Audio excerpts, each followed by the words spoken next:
Hello and welcome to The Wrap, thanks to Coates. I'm Laura Spurway. Kate McCarthy, unfortunately, is in the sick bay this week, so sub-activated Gemma Bastiani, the AFL's own Gemma Bastiani, is here. Hello, Gem. Hello, I'm excited to be here. Great to have you here. Two rookies. We're cross your fingers for us. This should work. Oh, We know it'll be what we're great. doing. We do know what we're doing. You know what, though? The teams that know what they're doing from this round, the top four, really solidified in this round. Let's take a look at the results so far. Yeah, Nam got a big win over Richmond down at Casey. Nam are back in action. Big win from the Suns, which we'll get to in a moment. Disappointing performance from the Giants. Carlton, their young stars, shone against the Bulldogs. Sorry, Laura. Hawthorn got a win up in Cairns against St Kilda in another game we're going to chat about later on. The Swans. It wasn't just Chloe Molloy starring, but she did kick a pretty good goal in a big win over Walyalup to go 4-0. Goanna fell to the Lions by 3 points at the death. North Melbourne continue rolling on. They're 16 wins in a row now over the Pies.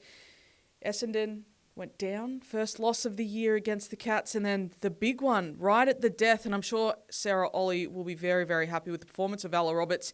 But it was a really big final quarter from the Eagles. They've kicked 5 goals, Laura, in each of their last fourth quarters. Yeah, so the surge was on in this game, and this has happened over the past 2 weeks, hasn't it? 5 goals in the last quarter to get them over the line, and they're emphatic. Yeah, and I think the really big thing about this one for the Eagles is the fact that they've made some shifts in their forward line. Lauren Wakefer, who we saw kick a goal just before, her ability to go into the forward line now that they've recruited Liz McGrath in the ruck, it just gives them another option who can kick goals in that forward line, and it's a pretty exciting forward line to be in. And who else but Bella Lewis to kick the final goal to really solidify that win right at the end. Yeah, so Gemma, that's just been some smart recruiting on their has. front, hasn't it? Let's move to the Crows in Brisbane. And look, this felt like a little bit of deja vu to me. Like, we've seen this show before, and the hoodoo is real with these two teams, isn't it? It absolutely is real. Brisbane is now on the last 7 in this matchup. That's half of their matchups against each other, 14 of them. It was a bit of deja vu. The reason we say that is because when they played last year, there was a controversial free kick right at the end. Taylor Smith, kick from the goal square, goal, wins the game, and that's exactly what happened in this one. But it means that they're 2-2 now. It's a very different story than it was if they were 1-3, the Lions. So we've talked about this matchup as being like a clash of the Titans every time in AFLW. But as you say, they've steadied a bit at 2-2. So are they clawing back some ground when we've been worried about them to start the season? I think they are, and the thing that the Lions love so much is that backs against the wall mentality. So when they come off a loss, that's when you least want to have to play them because they know that they're in a bit of trouble and they need to perform, and that's exactly what happened this week. So we've moved to Windy Hill now, and geez, what a relief for the Bombers. A good win for them, their first win of the season. They're off the mark, but they dropped the captain, Meg McDonald. What happens from here, Jem? It's a really interesting one because Meg Mac gets dropped. Should she have continued the captaincy this year is probably the question a lot of people were asking when this happened. She actually chose to present her essential replacement in the side, Lexi Gregor, with her Guernsey prior to this game. So it's a really strange position to be in for Meg Mac. She'll obviously continue to fight and get back into that side, but I guess the positive thing for the Cats is they've got young players who can step up and do this job. Claudia Gunjaka was also a late out in this game. So that's the 2 regular key backs for the Cats not in the side, and they still get their first win of the season. The other thing we talk about when these two teams meet is the battle of the Prasparkas sisters, both guns in their own rights. And Jem, you've crunched the numbers.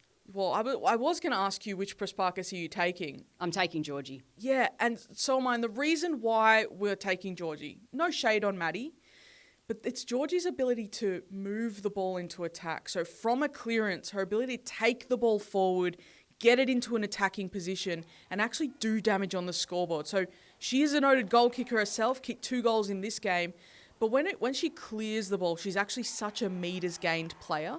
So that ability to shift from the mire of stoppage, which we know in AFLW can get a little bit bogged down at times and repeat stoppages are quite prominent, that ability to actually clear the space, get the ball into an attacking position and do damage on the scoreboard rather than just you get a clearance and it's just a dinky little hand pass out and then you have another stoppage. So that's what we love about Georgie. She's at her absolute best this year.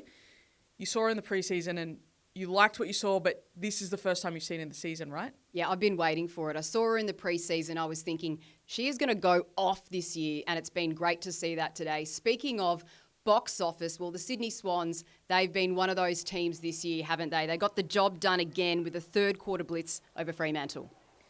It's the forward line midfield rotation that the Swans have really enhanced this year. Chloe Molloy, we've spoken about a lot. She's leading the AFLW for goals this year so far. She's got the 14.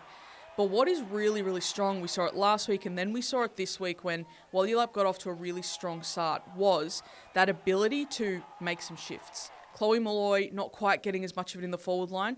Let's put her in the midfield. Let's put Montana Ham in the forward line as a big 182 centimetre key forward target who can take a mark.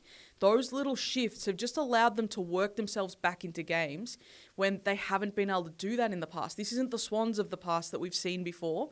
So that ability to make those shifts in game has completely changed everything for the Swans.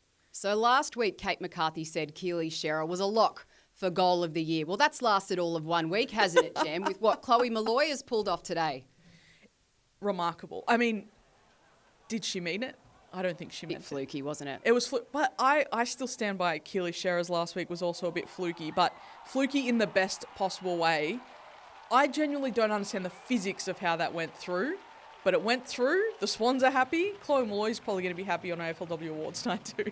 That is an absolute ripper. I don't know how she did it from the paint, but as you mentioned, a little bit of luck involved there. If we move to North and Collingwood, well, clearly North are the flag fancies, and this was going to be a tough task for Collingwood, but I think they should walk away from this with some encouragement. They kept North to just 1 goal in the first quarter.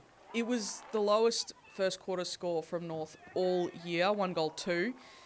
What Collingwood did exceptionally well was actually defend deep. So North Melbourne typically have a really high conversion rate once they're inside 50, so an efficiency once they're inside the attacking zone. They actually turn those into scores a lot more often than a lot of other teams. What Collingwood were able to do was actually just sustain that defensive pressure, exit. It was just their last little bit of movement inside 50 that they broke down. And then when you're defending so hard for so long, things do leak through. But I think it's a really positive sign for Collingwood. Off the back of that NARM performance last week where they nearly won, that there's a light at the end of this Collingwood tunnel. But we should also talk about North Melbourne, right? Oh, of course. Well, we're going to be talking row. About them all season. This is ridiculous. It is. Since 2023, undefeated. Yeah, and who's coming near them? Melbourne, maybe? Yeah, the Swans. Your team. any opportunity for a mention of the Swans.